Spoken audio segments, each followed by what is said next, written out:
దేవుని పరిశుద్ధ నామమునకు మహిమ కలుగునుగాక. ప్రియులారా, ప్రభునామన మీ అందరికీ వందనాలు.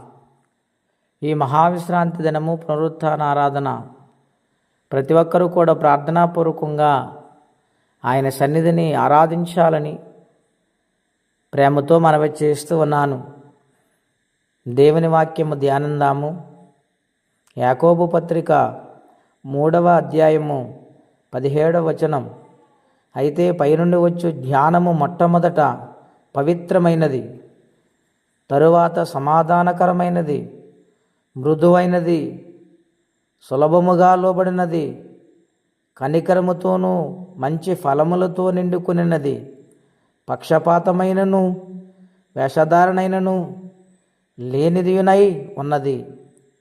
నీతి ఫలము సమాధానము చేయువారికి సమాధానమందు విత్తబడును. దేవుని బిడ్డలారా, ఉదయకాల సమయంలో పరిశుద్ధాత్మదేవుడు మనందరితో మాట్లాడుచున్నారు. భక్తుడైన యాకోబు గారి ద్వారా పైనుండి వచ్చే జ్ఞానం, ఈ జ్ఞానము పైనుండి వస్తుంది. పైనుండి వచ్చే జ్ఞానం అంటే ఏమిటి? ఆయన పైనుండి భూలోకానికి దిగి వచ్చాడు. అనేక మందిని జ్ఞానవంతులుగా మార్చాడు. ఆయన అనేక మందిని పరలోక రాజ్య మార్గమునకు మళ్లించిన జ్ఞానము కలిగిన దేవుడే యేసుక్రీస్తు ప్రభువారు. ఆయన జ్ఞానమై ఉన్నారు. సామెతల గ్రంథంలో రాయబడింది, కుమారుడా నా మాట విను, నా జ్ఞానమును సంపాదించుకో, నీ సంపాదనంతా ఇచ్చని వ్రాయబడి ఉన్నది. ఆయన జ్ఞానం మితిలేనిది గనుక పైనుండి వచ్చే జ్ఞానము పవిత్రమైనది.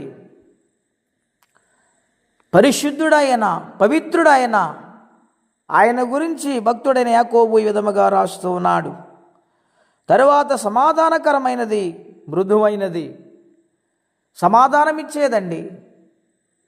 ఆ జ్ఞానము మానవ జీవితాన్ని, కలవరపడుతున్న జీవితాన్ని, తొందరపడుతున్న జీవితాన్ని మార్చి సమాధానం ఇస్తుంది ఆ జ్ఞానము.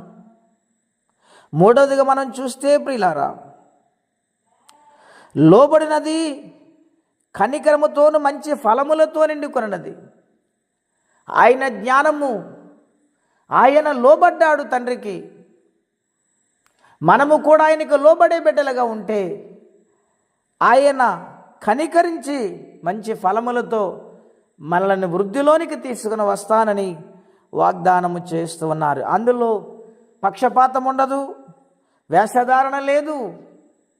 ప్రియమైన దేవుని బిడ్డలారా, ఈ లోక జ్ఞానము పక్షపాతం ఉంటుంది, ఈ లోక జ్ఞానములో వేషధారణ ఉంటుంది.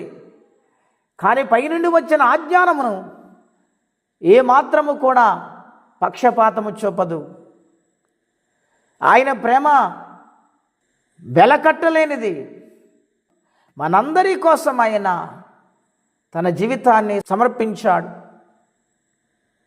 అంతటి గొప్ప ప్రేమామయుడు మన యేసుక్రీస్తు ప్రభువారు.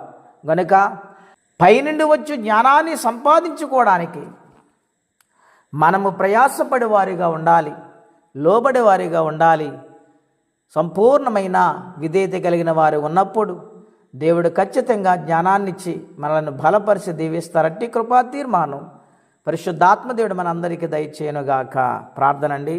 అత్యంత కృప కలిగిన దేవా, మహోన్నతమైన మీ నామము కొరకై వందనాలు.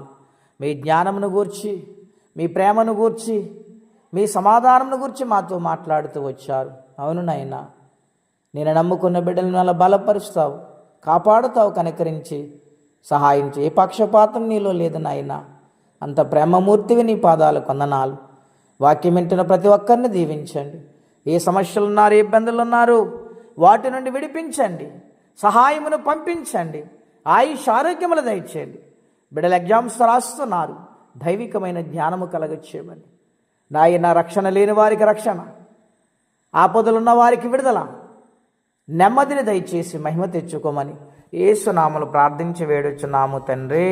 ఆమేన్. దేవుడు దీవించునుగాక. ఆమేన్.